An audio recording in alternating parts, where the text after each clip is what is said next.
Hi. Hi there. Hi, this is a psoriasis eczema video, and it's going to cover the wonderful tomato.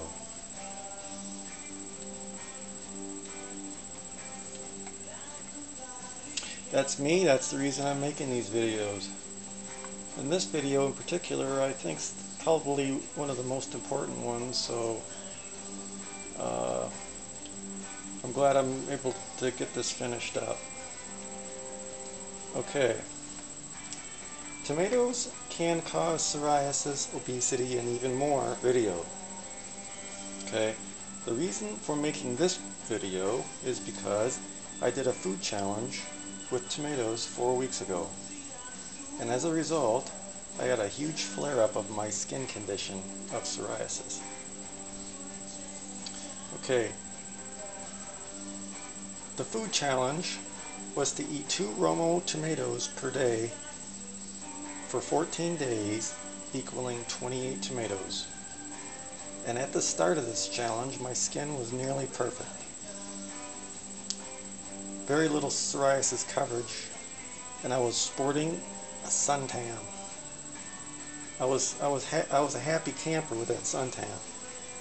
And the result of this tomato food challenge was staggering.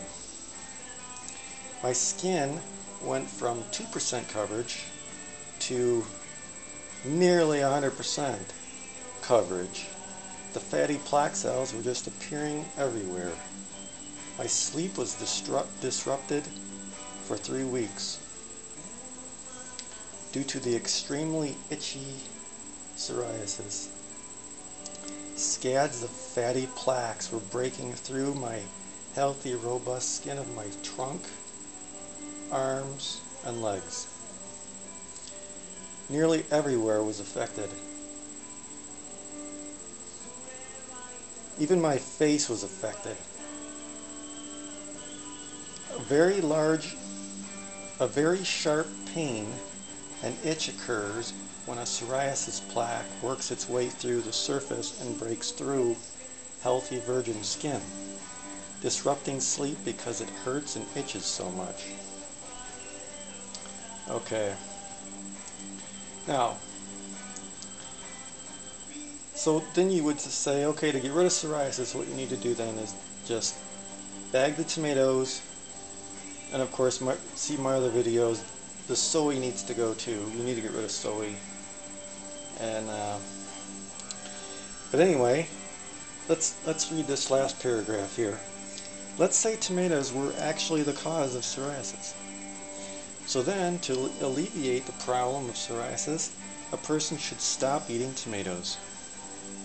Just like that. Yep, not so easy. It's not that easy, because tomatoes are often fed to the livestock, cattle, chickens, and pigs, and so the toxins transfer through the meat, dairy, and eggs of the animals. Now that's really the main reason I'm making this video. Is I wanted to tell everybody that you may find the problem, but there might be a hidden problem through what they're feeding the animals. Okay. Now, here is the chemical structure of one of the poisons in tomatoes, and it's called tomatine. And the other poison is called solanine. So, anyway, there's cows eating the tomatoes. They're chowing down on the tomatoes. And I couldn't find a picture of it in the States, but I know for a fact through my reading that they've been studying the use of tomatoes with livestock since the 80s, early 80s. They started studying that, and I'm sure it was in full production in the 90s. So, all right, there's a pig standing on some tomatoes. And there's some chickens eating some tomatoes. Alright, well, there's a tomato holding facility prior to making products like this. Alright, and once they're done making products like this, they make products like this.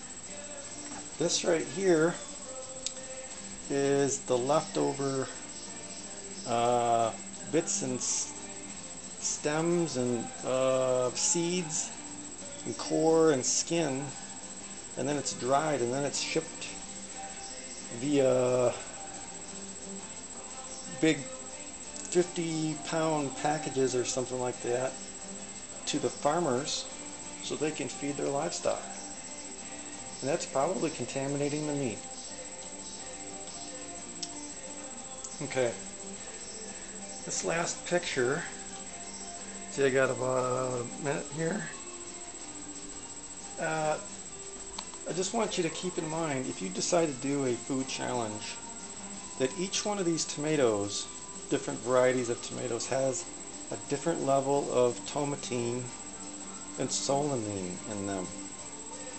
So you may do a food challenge with Romo tomatoes and get a different outcome than if you do it just with a standard beefsteak tomato or a heirloom variety. So just keep that in mind. And another thing, if you do a food challenge, make sure you do it on you've had a whole food diet for a while.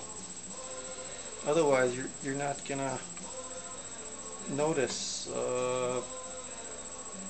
the outcome as probably as well. So, hope this helps, and have a good day. Bye.